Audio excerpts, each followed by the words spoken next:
चलो अब स्टार्ट कर रहे क्वाड्रेटिक इक्वेशन। ये एक सेकंड चैप्टर का एक पार्ट समझ सकते हो। इस चैप्टर को, कौन से चैप्टर का? पॉलिनोमियल्स का एक पार्ट समझ सकते हो कि पॉलिनोमियल्स के अंदर हमने क्या पढ़ा था? Linear equation, quadratic equation, cubic equation, by quadratic equation. तो उनमें उनमें से एक टाइप ऑफ इक्वेशन है, कौन सी? Quadratic equation. अब क्वाड्रेटिक इक्वेशन होती क्या है? ऐसी इक्वेशन या ऐसी पॉलिनोमियल जिसकी डिग्री क्या है? 2। डिग्री मतलब हाईएस्ट पावर। तो किसी भी इक्वेशन की अगर डिग्री 2 है तो मैं उसको क्या कह दूंगा? Quadratic equation. For example 2x², ये क्या है? क्वाड्रेटिक इक्वेशन है। हाँ, क्योंकि इसकी डिग्री कितनी है? 2 है। अगर मैं कहता हूं 3x, ये कैसा है? लीनियर, क्योंकि इसकी डिग्री क्या है? 1 है। तो फिलहाल हम इतना डीप जाएंगे नहीं, हम पेपर पॉइंट ऑफ व्यू से देखेंगे इसमें क्या क्या चीजें आती हैं। तो 5 इंपॉर्टेंट चीजें हैं जो क्वाड्रेटिक इक्वेशन में आपको देखने को मिलेंगी। सबसे पहला क्या है? फैक्टराइजेशन। एक क्वेश्चन आ रहा है इससे, फैक्टराइजेशन से बेटा, इस बार 2 से 3 मार्क्स में, या तो 2 मार्क्स का आएगा या 3 मार्क्स का आएगा। क्वेश्चन कह रहा है फैक्टराइजेशन, आपको कह देगा solve for x by factorization. Solve for x by factorization. देखो इस चैप्टर में क्या है ना, क्वाड्रेटिक इक्वेशन का अगर जनरल फॉर्म लिखूं तो यही होता है x² plus B x plus C. तो ये इक्वेशन है, वो ये नहीं बता रहे कि इक्वेशन बनानी कैसे कैसे, वो हमने पॉलिनोमियल में पढ़ लिया।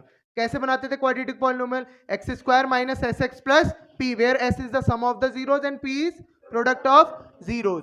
तो अब यहां पे है इस इक्वेशन को सॉल्व कैसे करना है, इस जो क्वाड्रेटिक इक्वेशन है उसको सॉल्व कैसे करना है, वो इस चैप्टर में सीखना है। तो सबसे पहला क्या है? फैक्टराइजेशन, पहला मेथड। दूसरा मेथड है completing the square, completing the square. और थर्ड मेथड है क्वाड्रेटिक फॉर्मूला। ठीक हो गया? ये तीन तो इसमें ये मेथड ही है, जिसमें से सेकंड वाला इस बार आप लोग का कट चुका है, कंप्लीटिंग द स्क्वायर मेथड। फिर भी मैं बताऊंगा क्योंकि दो स्टेट बोर्ड्स में आ ही रहा है और 2 मिनट का है, कोई अलग नहीं है, पता तो होना चाहिए ना, कट गया तो क्या। तो factorization, completing the square, quadratic formula, ये। फिर नेक्स्ट आता है nature of roots. Most important, most important topic बेटा, पक्का क्वेश्चन आएगा इससे। और ये इससे आए ना आए, इसके बाद वाले से find the value of unknown. और ये तभी कर पाओगे जब आपको नेचर ऑफ रूट्स पता है। ये वाली चीज तभी कर पाओगे, find the value of unknown, जब आपको ये नेचर ऑफ रूट्स पता है। और नेचर ऑफ रूट्स तभी कर पाओगे जब आपको क्वाड्रेटिक फॉर्मूला पता है। क्वाड्रेटिक फॉर्मूला का दूसरा नाम श्रीधराचार्य फॉर्मूला।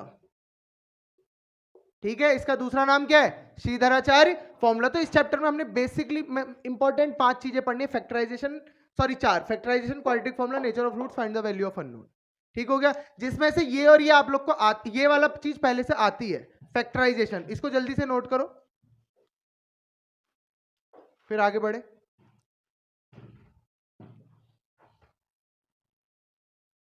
चलो अब स्टार्ट करते हैं। क्या फैक्टराइजेशन आता है आप लोग को? नाम से पता चल रहा है फैक्टराइजेशन मतलब फैक्टर्स में तोड़ना। क्या करना? फैक्टर्स में। जैसे हम बचपन में पढ़ते थे 9 के फैक्टर्स बताओ, 3 इंटू 3। 8 के फैक्टर बताओ, 2 इंटू 2 इंटू 2। तो फैक्टर क्या है? मल्टीपल्स, जिनको मैं कोई भी दो ऐसी वैल्यूज को मल्टीपल, 2 या 2 से ज्यादा वैल्यूज को मल्टीपल के फॉर्म में लिखूं। किस फॉर्म में? मल्टीपल के फॉर्म में। तो एक इक्वेशन में, जनरल इक्वेशन लेके चल रहा हूं, एक बहुत इजी सी इक्वेशन। इक्वेशन है आपकी x² plus 3x plus 2 equal to 0। तो अब इसको क्या करना है? मुझे फैक्टर्स करो कह रहा है। तो फैक्टर्स हम एक तरीके से करते हैं। क्या है वो तरीका?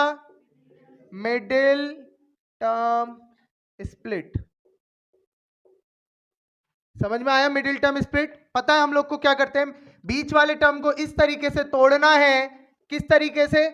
कि ऐसे दो नंबर जिनको प्लस या माइनस करूं तो बीच वाला आए, और मल्टीप्लाई करूं तो ए और सी को जो मल्टीप्लाई करके आ रहा है वो आए। अब मुझे पहले पता चल जाता है प्लस करना है कि माइनस। कैसे? By seeing the sign of constant. Constant के आगे अगर प्लस है तो हमेशा बीच में आप प्लस होगा उन दो नंबरों के बीच में। अगर इसके आगे माइनस होता तो मैं दो नंबरों को माइनस करके लाता। तो प्लस करके 2 + 1 अगर मैं करता हूं तो 2 + 1 क्या होता है? 3, और 2 × 1 क्या होता है? 2। तो x² plus 2x plus 1x जाए x plus 2 equal to 0। x common लिया तो x प्लस 2 प्लस 1 कॉमन लिया तो x प्लस 2, तो x प्लस 2 x प्लस 1 बन गए फैक्टर। फैक्टर मतलब क्या कहा था मैंने, जो अभी अच्छा ये अभी मल्टीप्लाई के फॉर्म में एक दूसरे के, किस फॉर्म में, प्लस, यहां पे कैसे आ गए, किस फॉर्म में आ गए, ये और ये एक दूसरे के मल्टीपल, तो therefore factors are x plus 2 and x plus 1। समझ में आया फैक्टराइजेशन क्या होता है, कैसे करते हैं, समझ में आया। और एक क्वेश्चन आ रहा है बेटा फैक्टराइजेशन का, ठीक है, पक्का है इस बार, अभी करेंगे क्वेश्चन तब देखेंगे।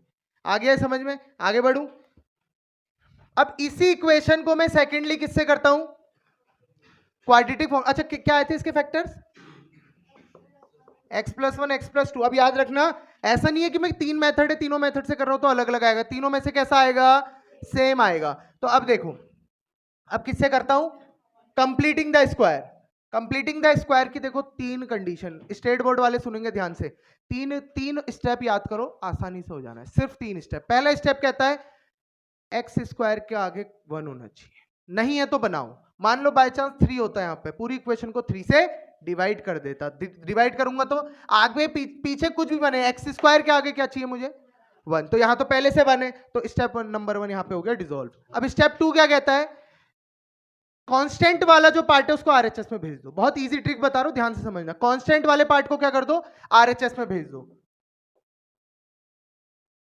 ऐसा हो जाएगा। समझ में आया। नेक्स्ट स्टेप, तीसरा स्टेप क्या कहता है, एक्स के आगे का जो कोफिशिएंट है, ध्यान से, एक्स के आगे का जो कोफिशिएंट है उसके आधे का स्क्वायर दोनों तरफ प्लस कर दो। एक्स के आगे का जो कोफिशिएंट है, क्या है कोफिशिएंट, इसके आधे का स्क्वायर, 3 का आधा कितना, इसके आधे का स्क्वायर। बेटा कोफिशिएंट का स्क्वायर क्या है, मैंने एक्स का, एक्स नहीं आएगा इसमें, इस एक्स के जो कोफिशिएंट है उसके आधे का स्क्वायर दोनों तरफ प्लस कर दो। कोई फर्क पड़ेगा, अरे ये इधर आएगा माइनस ही हो जाना है, तब भी कैंसिल हो जाने, कोई फर्क पड़ा नहीं पड़ा। लेकिन यहां पे मुझे एक बहुत बड़ा फायदा हो गया, ये हमेशा आपका ये वाला और ये वाले का होल स्क्वायर बन जाएगा, इक्वल टू -2 प्लस 3/9/4। इसको ऐसे लिखा, इक्वल्स टू -8 प्लस 9 1/4। तो स्क्वायर हटता है तो रूट लगता है, साथ में प्लस माइनस लगता है, तो x plus 3/2 equals two plus minus 1/2। तो इसके बाद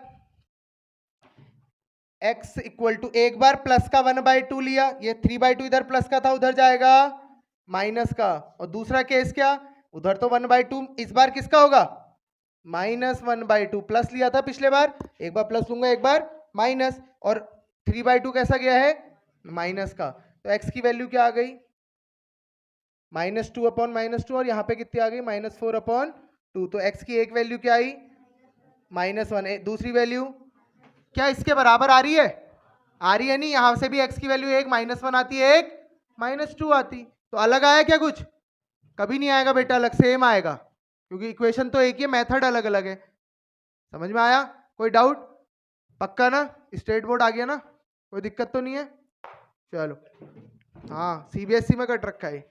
अब आता है इसको अगर मैं थर्ड मेथड से करता हूं, कौन सा वाला, इसमें सिर्फ 3 स्टेप याद रखने हैं। पहला स्टेप क्या, एक्स स्क्वायर के आगे का कोफिशिएंट 1 होना चाहिए। दूसरा स्टेप, कांस्टेंट को आरएचएस में पटको। तीसरा स्टेप, एक्स के आगे के कोफिशिएंट का आधा का स्क्वायर, एक्स के आगे का जो कोफिशिएंट है उसके हाफ का स्क्वायर दोनों साइड प्लस कर दो। एक्स नहीं आना चाहिए उसमें, सिर्फ कोफिशिएंट का स्क्वायर कह रहा हूं मैं, कोफिशिएंट के हाफ का स्क्वायर, सॉरी, ठीक है। अब आता है मोस्ट इंपॉर्टेंट, जिसके नाम पे चैप्टर है क्वाड्रेटिक फॉर्मूला, क्वाड्रेटिक फॉर्मूला या फिर श्रीधराचार्य फॉर्मूला। ये x के टर्म में इक्वेशन है, तो x का आएगा x equals to -b plus minus √d upon 2a, here d equals to discriminant equal to, d की वैल्यू क्या होती है, b² माइनस 4ac। बेटा ये आएगा ना, तभी जाके आपको इसके बाद नेचर ऑफ रूट्स आएगा, और नेचर ऑफ रूट्स आएगा तभी जाके आपको क्या आएगा, अननोन की वैल्यू फाइंड करने वाला। ठीक है, तो ये चीज ध्यान से समझेंगे, क्वाड्रेटिक फॉर्मूला है इसमें। अच्छा, आपके लिए क्या चीज अननोन थी? अगर आप इतना ही देखते हो तो बी और ए तो आपको पता है, ये ए होता है, ये बी होता है, और ये वाला सी होता है, लेकिन ये आपके लिए डी आ गया, ये डी अननोन है, तो डी यहाँ पे क्या होता है? डिस्क्रिमिनेंट। इसका फॉर्मूला क्या होता है? B square minus 4ac। अब मुझे बताओ क्या अननोन है? कुछ अननोन है? सिंपल फॉर्मूला याद होना चाहिए, x equals to minus b plus minus root d upon 2a। मैं डी बार बार क्यों बोल रहा हूं यहाँ पे? मैं डी की वैल्यू यहाँ क्यों नहीं पुट कर रहा हूं? उसमें मेरा एक स्वार्थ है, मैं चाहता हूं कि आप लोग पहले डी निकाल लो अलग से। क्यों निकलवा लो? अभी देखो कैसे। अभी हम जब आज क्वेश्चंस करेंगे आपको, क्योंकि ना अब देखो, जो छोटी छोटी इक्वेशन है इसमें तो यहीं पे भी डी निकाल लो, कोई दिक्कत नहीं, लेकिन जब बड़ी इक्वेशंस होती है ना, जो मतलब थोड़ा अपॉन वाला सिस्टम आता है इसमें, वहां पे सॉल्व करना बड़ा दिक्कत हो जाता है, क्योंकि यहाँ पे ये भी चल रहा है साथ में प्लस माइनस, रूट के अंदर उतनी बड़ी वैल्यू आ गई तो आप लोग गलती कर देते हो। तो इसीलिए पहले डी को निकालो। डी को निकालने का सबसे इंपॉर्टेंट फायदा तो अभी बताया नहीं, वो नेचर ऑफ रूट्स में बताऊंगा। तो फिलहाल मैं पहले अगर यहाँ पे डी निकालूं इस इक्वेशन का, सबसे पहले देखो करने का तरीका, मैंने कहा है मार्क्स अपने आप आ जाते हैं, बस आपने तरीका सही होना चाहिए। सबसे पहले हेयर ए बी सी लिख लो। ए कितना है? 1। बी कितना है? सी कितना है? तो डी क्या हो जाएगा? डी का फॉर्मूला क्या होता है? बॉक्स में बंद करा। बी कितना है? 3 का स्क्वायर माइनस 4 इंटू ए इंटू सी, तो 3 3 9 माइनस 4 2 8, डी बराबर 1। Since d greater than 0, d greater than 0 है, therefore real and unequal roots या डिस्टिंक्ट रूट्स।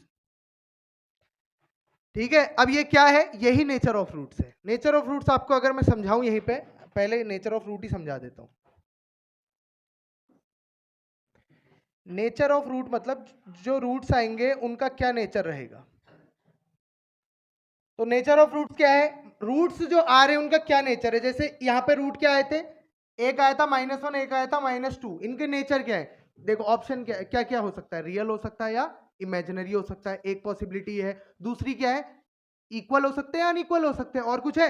इक्वल मतलब पहला -1 तो दूसरा भी -1, और रियल मतलब रियल और इमेजिनरी। देखो 10th क्लास तक आप लोग के लिए सिर्फ रियल आता है, आप लोग के लिए जो मैथ्स में नंबर्स होते हैं कैसे होते हैं? सिर्फ रियल नंबर होता है। लेकिन आप 11th में जाओगे तो एक और सर्कल बढ़ जाएगा, कौन सा?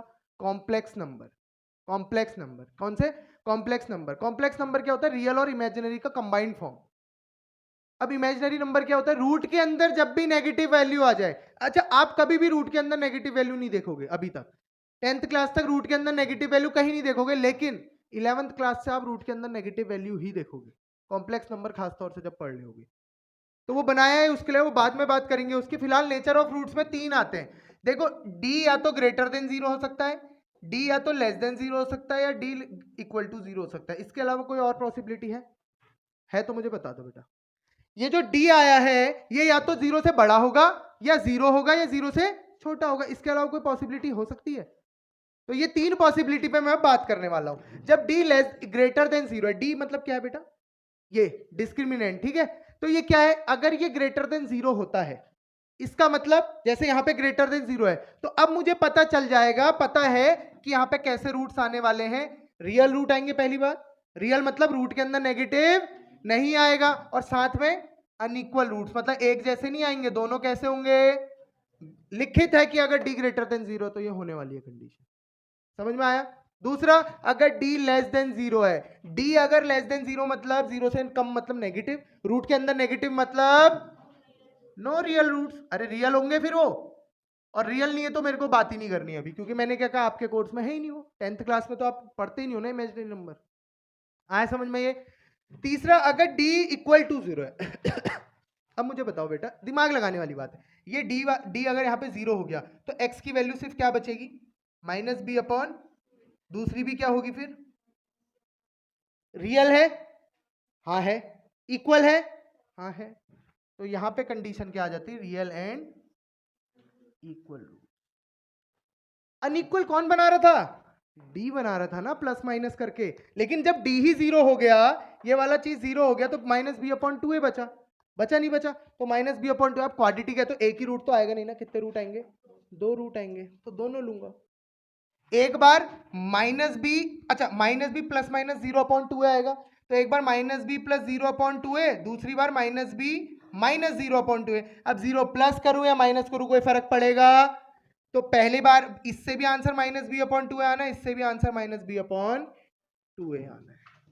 समझ में आया कि ये कैसे आता है, रियल एंड इक्वल रूट कैसे आता है, समझ में आया? ये चीज आ गई ना समझ में तीनों, नेचर ऑफ रूट। अब देखो मैं यहाँ क्यों बता रहा था ये चीज, यहाँ समझो। तो d greater than 0 real and unequal root लिखा मैंने। अब मुझे देखना इसके आंसर दो रियल रूट भी आएंगे और दोनों कैसे होंगे, अनइक्वल। निकाल के देखते हैं। अब d की वैल्यू आ गई, इस d की वैल्यू को कहां पुट करूंगा, फॉर्मूले में। अकॉर्डिंग टू क्वाड्रेटिक फॉर्मूला क्या होगा, माइनस बी क्या था मेरा 3 प्लस माइनस रूट, अब बी स्क्वायर माइनस 4ac नहीं लिखूंगा क्योंकि d मेरा आ गया है 1 अपॉन 2 इंटू ए, 2 इंटू 1। तो x equals to minus 3 plus minus 1 upon 2। Minus 3 एक बार प्लस 1 लूंगा और एक बार माइनस 1, तो यहां से कितना आ जाएगा, माइनस 2 अपॉन 2 कितना, माइनस 1। यहां से माइनस 4 अपॉन 2 कितना आ गए, क्या वही जो पहली दूसरी और तीसरी बार सेम आ गए तीनों। समझ में आया क्या करा मैंने? किसी को दिक्कत है क्वाड्रेटिक फॉर्मूला में? इंपॉर्टेंट है क्योंकि इस बार अलग है। फैक्टराइजेशन आपने पॉलिनोमियल में भी पढ़ा, मिड टर्म स्प्लिट वहां भी पढ़ा, यहाँ अलग क्या है, क्वाड्रेटिक फॉर्मूला। आया समझ में? सिंपल क्या याद करना है, formula minus b plus minus root d upon 2 है, जहां पे डी क्या है, बी स्क्वायर माइनस 4ac बस। और अगर डी इक्वल टू 0 है तो रियल एंड अनइक्वल रूट्स, अगर डी लेस देन 0 है तो नो रियल रूट, और डी ग्रेटर देन 0 है तो real and unequal, d equal to 0 है रियल एंड इक्वल, और डी लेस देन 0 है तो नो रियल रूट। समझ में आया? कोई डाउट? पक्का? नोट कर लो, ये नोट कर लिया आप लोगों ने, ठीक हो गया। इसके बाद क्या करो ना, नेचर ऑफ रूट्स ऐसे नोट कर लो, और डी पता है ना क्या होता है, हाँ तो डी, क्योंकि पहले हमने ये लिख लिया डी, तो वहां पे समझने पे आसानी होगी कि डी होता क्या है। अब देखते हैं बेटा, अननोन वैल्यू फाइंड करने वाला लास्ट टॉपिक है। मैं वही चीज लेता हूं, क्या, वही वाली equation x square plus 3x plus 2। अब मान लो ये 2 ना होके यहाँ पे क्या है, k है, ठीक है। और मुझे दे रहा है, अच्छा जब भी मैंने क्या रखा है, जब भी अननोन पूछेगा साथ में एक हेल्प देगा, तो अननोन दिया तो कुछ हेल्प देगा। याद करो पॉलिनोमियल वाले लीनियर इक्वेशन 2 वेरिएबल में क्या कहता था, यूनिक देता था, या तो नो सॉल्यूशन देता था, इनफाइनाइटली मेनी सॉल्यूशन। तो यहाँ पे k दे रहा है, तो यहाँ की कंडीशन क्या है, या तो कहेगा रियल एंड इक्वल रूट्स, या तो कहेगा रियल एंड अनइक्वल रूट्स, या तो कहेगा नो रियल रूट्स। तीनों में से एक कंडीशन देगा। इस क्वेश्चन में मान लो उसने दे रखा है रियल एंड अनइक्वल रूट्स, ठीक है। तो अब मुझे पता है, सिंस बहुत इजी क्वेश्चन और पक्का आएगा, रियल एंड अनइक्वल रूट्स कह रहा, मतलब कैसी क्या होती है रियल एंड अनइक्वल रूट्स की कंडीशन, डी ग्रेटर देन 0। अब डी क्या होता है,